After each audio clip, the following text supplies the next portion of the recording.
আসসালামু আলাইকুম। সবাইকে স্বাগত জানাচ্ছি আমি নাইম ফাথম মুবিন। শুরুতে সংবাদ শিরোনাম। বাংলাদেশের সর্বশেষ গুরুত্বপূর্ণ আপডেট সংবাদে আপনাকে স্বাগত। শুরুতেই সংবাদ শিরোনাম, পরে বিস্তারিত। প্রথমেই জানাবো, অতিবৃষ্টি মোকাবেলায় 4.5 কোটি টাকা এবং 9,000 টন চাল বরাদ্দ। দেশের বিভিন্ন অঞ্চলে অতিবৃষ্টিপাত ও বন্যাজনিত পরিস্থিতি মোকাবেলায় দুর্যোগ ব্যবস্থাপনা এবং ত্রাণ মন্ত্রণালয় 7 জুলাই থেকে 12 জুলাই পর্যন্ত সারা দেশে 64 জেলার জন্য 4,60,00,000 টাকা এবং 8,950 মেট্রিক টন চাল মানবিক সহায়তা হিসেবে বরাদ্দ দিয়েছে। আজ দুর্যোগ ব্যবস্থাপনা ত্রাণ মন্ত্রণালয়ের এক সংবাদ বিজ্ঞপ্তিতে এই তথ্য জানানো হয়েছে। জানাবো, কক্সবাজারে বন্যা এবং পাহাড় ধসে প্রাণহানি বেড়ে 31। টানা ভারী বর্ষণে সৃষ্ট বন্যা এবং পাহাড় ধসে কক্সবাজারে প্রাণহানির সংখ্যা বেড়ে 31 জন ছাড়িয়েছে। বৃষ্টির তীব্রতা কিছুটা কমায় বন্যার পানি নামতে শুরু করলেও আবার হঠাৎ করে নতুন করে বৃষ্টিপাত বেড়ে যায়, আবারও পানি বৃদ্ধি পাচ্ছে অবস্থায় চট্টগ্রামের বিভিন্ন এলাকা তলিয়ে গেছে। আর পুরো চট্টগ্রামে 51 জনের বেশি মৃত্যুর সংবাদ পাওয়া গেছে। এই ঘটনায় হাজার হাজার মানুষ আহত হয়েছে। এরপর জানাবো, যশোরে যুবদল নেতাকে কুপিয়ে হত্যা। যশোরের বাঘারপাড়া উপজেলায় পূর্ব শত্রুতার জেরে রুবেল হোসেন 38 নামের এক যুবদল নেতাকে কুপিয়ে হত্যার অভিযোগ উঠেছে। আজ দুপুরের দিকে উপজেলার খাজুরা তেলপাম্প সংলগ্ন গাড়ি ওজন করার স্কেলের সামনে এমন ঘটনা ঘটে। এদিকে গাইবান্ধার হরিদাসের অ্যাকাউন্টে সন্দেহজনক 9.5 কোটি টাকার লেনদেন। গাইবান্ধার পলাশবাড়িতে 81 ফুট উচ্চতার রামমূর্তি নির্মাণের ঘোষণা দিয়ে আলোচনায় আসা হরিদাসচন্দ্র তরুণীর বিভিন্ন ব্যাংক হিসাব ও মোবাইল ফাইন্যান্সিয়াল সার্ভিস বা এমএফএস অ্যাকাউন্টে সন্দেহজনকভাবে 9,35,00,000 টাকার লেনদেনের তথ্য পেয়েছে পুলিশের অপরাধ তদন্ত বিভাগ বা সিআইডি। এ ঘটনায় তার বিরুদ্ধে মানি লন্ডারিং প্রতিরোধ আইনে মামলা করেছে সিআইডির ফাইন্যান্সিয়াল ক্রাইম ইউনিট। এবং সর্বশেষ জানাবো, টাইগার খেয়েছে আর্জেন্টিনার খেলা দেখেছি, এরপর কি হয়েছে জানি না। শিক্ষা কর্মকর্তাকে কুড়াল দিয়ে কুপিয়ে জখমের পর বললেন প্রধান শিক্ষক। শরীয়তপুরের গোসাইরহাটে সরকারি প্রাথমিক শিক্ষা কর্মকর্তাকে কুড়াল দিয়ে কুপিয়ে জখম করার অভিযোগ উঠেছে এক প্রাথমিক বিদ্যালয়ের ভারপ্রাপ্ত প্রধান শিক্ষকের বিরুদ্ধে। এই ঘটনায় অভিযুক্ত শিক্ষককে আটক করেছে পুলিশ। আজ দুপুরে গোসাইরহাট উপজেলায় প্রাথমিক শিক্ষা অফিসে এমন ঘটনা ঘটে। স্থানীয় এবং প্রত্যক্ষদর্শী সূত্র থেকে জানা গেছে যে উপজেলার আউলালপুর ইউনিয়নের চর জালালপুর সরকারি প্রাথমিক বিদ্যালয়ের প্রধান শিক্ষক বি.এম. জসিম উদ্দিন রেইনকোট, মুখে মাস্ক ও চোখে সানগ্লাস পরে উপজেলা প্রাথমিক শিক্ষা অফিসে প্রবেশ করে এবং এক পর্যায়ে কুড়াল দিয়ে শিক্ষা কর্মকর্তাকে কুপিয়ে জখম করেছিলেন। এই ঘটনায় তাকে আটক করা হয় এবং অবশেষে তিনি বিষয়টি জানালেন। প্রিয় দর্শক, এতক্ষণ শুনছিলেন সংবাদ শিরোনাম, এবারে বিস্তারিত। তবে তার আগে বন্ধুরা, অনুরোধ থাকবে এই সংবাদটিতে একটি লাইক দিন। এই চ্যানেলে আপনি নতুন হয়ে থাকলে আমাদের সংবাদটি দেখতে দেখতে চ্যানেলটি সাবস্ক্রাইব করে রাখুন। কমেন্ট করে বন্ধুরা আপনার মূল্যবান মতামত জানিয়ে দিন আপনি বিশ্বের কোন দেশ থেকে বা বাংলাদেশের কোন স্থান থেকে আমাদের সংবাদটি দেখছেন এবং শুনছেন। আর বন্ধুরা, সংবাদটি আপনার সোশ্যাল মিডিয়া ফেসবুকে শেয়ার করে বন্ধুদেরও দেখার সুযোগ করে দিন। গাজা যুদ্ধে আপনি যদি নিরীহ ফিলিস্তিনিদের ভালোবেসে থাকেন বন্ধুরা, কমেন্টে ইয়েস লিখে পুরো বিশ্ববাসীকে আমাদের এই তাজা আপডেটটি দেখার সুযোগ করে দিন। এবারে বিস্তারিত। যশোরে যুবদল নেতাকে কুপিয়ে হত্যা।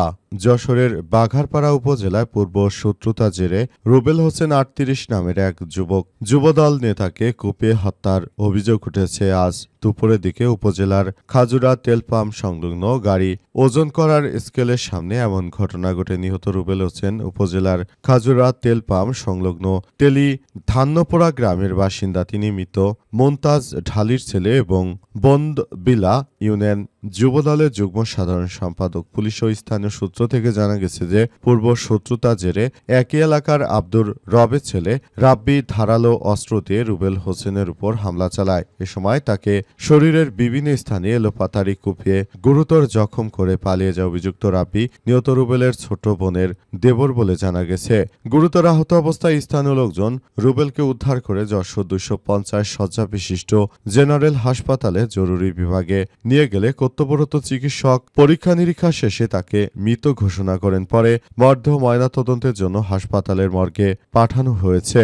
বর্তমানে উক্ত এলাকার পরিস্থিতি থমথমে অবস্থা বিরাজ করছে এবং যে কোনো মূল্যে এই ধরনের কার্যক্রমকে প্রতিহত করার সর্বাত্মকভাবে সরকার প্রচেষ্টা চালাচ্ছে। দেশে যেভাবে অপরাধ প্রবণতা বৃদ্ধি পাচ্ছে তাতে করে বাংলাদেশে ভবিষ্যতে আরও খারাপের দিকে চলে যেতে পারে। দেশের পরিণতি খুবই খারাপের দিকে যাচ্ছে। মানুষের নৈতিক অবক্ষয় এতটাই বৃদ্ধি পেয়েছে যে তারা মূলত মানুষকে এখন আর মানুষ বলে মূল্যায়ন করছে না। সবাই শুধু যার স্বার্থ হাসিল করতেই ব্যস্ত। কেউ আসলে মানুষের মূল্যায়ন করতে চাইছে না। কক্সবাজারে বন্যা এবং পাহাড় ধসে প্রাণহানি বেড়ে ৩১। টানা ভারী বর্ষণ এর ফলে সৃষ্ট বন্যা এবং পাহাড় ধসে কক্সবাজারে প্রাণহানির সংখ্যা বেড়ে ৩১ জন ছাড়িয়ে গেছে।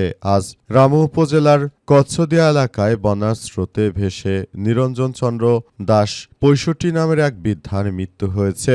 এছাড়াও বানের জলে ভেসে বিভিন্ন জায়গায় এমন বন্যা দেখা যাচ্ছে যে এমন বন্যা অতীতে কিন্তু কখনোই আসলে দেখা যায়নি। বন্যার তীব্রতা খুব বৃদ্ধি পাচ্ছে। বন্যার কারণে সারা দেশ জুড়ে এক ভয়াবহ বিপর্যয়কর পরিস্থিতির সৃষ্টি হয়েছে। বন্যার কারণে মূলত সবকিছু একদম তছনছ করে দেয়া হচ্ছে। বন্যার পানিতে তলিয়ে যাচ্ছে সারা দেশের সবকিছু। এই বন্যার কারণে মূলত দেশটা কোন দিকে যায় এবং দেশের সর্বশেষ পরিস্থিতি কোন দিকে দাঁড়ায় সেটি এখন পর্যন্ত বলা যাচ্ছে না। বিভিন্ন জায়গায় জায়গায় ঘুরে আমাদের প্রতিনিধিরা দেখতে পেয়েছে যে চট্টগ্রামের ১০.৫ লাখের মতো মানুষ পানিবন্দী হয়ে পড়েছে। অনেকেই কোনো উপায়ন্ত না পেয়ে ঘরের চালের টিন পর্যন্ত তলিয়ে গেছে। তারা এই জায়গাগুলো দেখছে এবং বলাবলি করছে যে এই ধরনের বন্যা বাংলাদেশের ইতিহাসে খুব কমই হয়েছে। এখন হঠাৎ করে এমন পানি বৃদ্ধি পায় আসলে সবাই খুব চরম হতাশার মধ্যে পড়েছে। কারণ এই বন্যা পরিস্থিতি কবে শেষ হবে সেসব সম্পর্কে এখন পর্যন্ত আবহাওয়া অধিদপ্তরের পক্ষ থেকে তেমন কোনো তথ্য আমাদেরকে দিতে পারেনি। আবহাওয়া অধিদপ্তরের পক্ষ থেকে যতটুকু তথ্য আমরা পেয়েছি জানা গেছে আগামী ১৪ তারিখ পর্যন্ত বৃষ্টিপাত অব্যাহত থাকবে এবং ১৪ তারিখের পর ঢাকা বিভাগে বৃষ্টিপাত কমলেও বাংলাদেশের উত্তরবঙ্গে বৃষ্টির পরিমাণ আরও বাড়বে। উত্তরবঙ্গে রংপুরের ওইদিকে এমনিতে বন্যার পানিতে বিভিন্ন জায়গা তলিয়ে গেছে। নতুন করে আবার যদি সেখানে আবারও বন্যার পানি বৃদ্ধি পায় তাহলে সেটি আমাদের জন্য এক মরণ ব্যাধিতে পরিণত হতে কতক্ষণ। অতিবৃষ্টি মোকাবেলায় ৪.৫ কোটি টাকা এবং ৯,০০০ টন চাল বরাদ্দ করল সরকার। দেশের বিভিন্ন অঞ্চলে অতিবৃষ্টি এবং বন্যাজনিত পরিস্থিতি মোকাবেলা করার কারণে দুর্যোগ ব্যবস্থাপনা এবং ত্রাণ মন্ত্রণালয় ৭ জুলাই থেকে ১২ জুলাই পর্যন্ত সারা দেশের ৬৪ জেলায় ৪,৬০,০০,০০০ টাকা এবং ৮,৯৫০ মেট্রিক টন চাল মানবিক সহায়তা হিসেবে বরাদ্দ দিয়েছে। আজ দুর্যোগ ব্যবস্থাপনা ও ত্রাণ মন্ত্রণালয়ের এক সংবাদ বিজ্ঞপ্তিতে এই তথ্য জানানো হয়েছে। গত ৭ জুলাই থেকে এসব সহায়তা দেওয়া হয়েছে। মন্ত্রণালয়ের তথ্য অনুযায়ী সর্বশেষ সবচেয়ে বেশি সহযোগিতা পেয়েছে চট্টগ্রাম জেলা। জেলাটির জন্য ৪ দফায় মোট ৬৫ লক্ষ টাকা এবং ২০০ মেট্রিক টন চাল বরাদ্দ দেওয়া হয়েছে। বিপর্যস্ত চট্টগ্রাম পানিবন্দী ১০.৫ লাখের বেশি মানুষ, খাদ্য এবং বিশুদ্ধ পানির তীব্র সংকট। এছাড়াও কক্সবাজারে মোট ৩০ লক্ষ টাকা, ৪৫০ মেট্রিক টন চাল, খাগড়াছড়িতে ২০ লক্ষ টাকা এবং ৪০০ মেট্রিক টন চাল, রাঙামাটিতে ২৫ লক্ষ টাকা এবং ৫০০ মেট্রিক টন চাল, বান্দরবনে ২০ লক্ষ টাকা এবং ৪০০ মেট্রিক টন চাল, মৌলভীবাজারে ১০ লক্ষ টাকা এবং ২০০ মেট্রিক টন চাল এবং সিলেটের হবিগঞ্জে ৫ লক্ষ টাকা এবং ১০০ মেট্রিক টন চাল বরাদ্দ দিয়েছে সরকার। এসব চাল যেন ক্ষতিগ্রস্ত মানুষের হাতে পৌঁছে যায় সেই ব্যবস্থা গ্রহণ করেছে বর্তমান সরকার এবং তারা যথাযথভাবে কার্যক্রম চালিয়ে যাচ্ছে। সরকারের পক্ষ থেকে উক্ত বিষয় নিয়ে সবাই খুব বেশি কার্যক্রম চালানোর ব্যাপারগুলো আসলে বলাবলি করছে। গাইবান্ধার হরিদাসের অ্যাকাউন্টে সন্দেহজনক লেনদেন, ৯.৫ কোটি টাকার লেনদেনের তথ্য পেয়েছে সিআইডি। গাইবান্ধার পলাশবাড়ীতে ৮১ ফুট উচ্চতার রামমূর্তি নির্মাণের ঘোষণা দিয়ে আলোচনায় আসা হরিদাস চন্দ্র তরুণীর বিভিন্ন ব্যাংক হিসাব ও মোবাইল ফাইন্যান্সিয়াল সার্ভিস অ্যাকাউন্টে সন্দেহজনকভাবে ৯.৩৫ লক্ষ টাকার লেনদেনের তথ্য পেয়েছে পুলিশের অপরাধ তদন্ত বিভাগ সিআইডি। এই ঘটনায় তার বিরুদ্ধে মানি লন্ডারিং প্রতিরোধ আইনে মামলা করেছে সিআইডির ফাইন্যান্সিয়াল ক্রাইম ইউনিট। আজ সিআইডির বিশেষ পুলিশ সুপার মিডিয়া জসিমউদ্দিন খান বিষয়টি নিশ্চিত করে বলেন যে প্রাথমিক অনুসন্ধানে হরিদাসচন্দ্র তরণী দাসের বৈধ কোনো আয়ের উৎস পাওয়া যায়নি। তবে তার বিভিন্ন ব্যাংক হিসাব ও এমএফএস অ্যাকাউন্টে বিপুল পরিমাণ অর্থ জমা এবং প্রায় একই পরিমাণ অর্থ উত্তোলনের তথ্য মিলেছে, যা সন্দেহজনক বলে জানিয়েছে সিআইডি। তার অ্যাকাউন্টে এখন যদি 9 কোটি থাকে, আরও 9 কোটি উঠিয়ে তিনি এই মন্দির টন্দির এগুলো করেছেন। সুতরাং 18 কোটি টাকা কিভাবে তিনি পেলেন, যেখানে তার পরিবার ছোটবেলায় তাদেরকে দুমুঠো ভাত খেতে দিতে পারত না তার পিতা। এ কারণে অভাবের তাড়নায় ভারতে গিয়েছিল এই কুখ্যাত হিন্দুত্ববাদী সন্ত্রাসী। ভারতে গিয়ে ভারতের নরেন্দ্র মোদীর বাহিনীর সঙ্গে হয়তো কোনো চক্রান্ত করে দেশের ভিতরে আবার নতুন করে ষড়যন্ত্র শুরু করেছে, নতুন করে বিশাল আকারের মূর্তি তৈরি করেছে একটি ইসলামিক দেশে।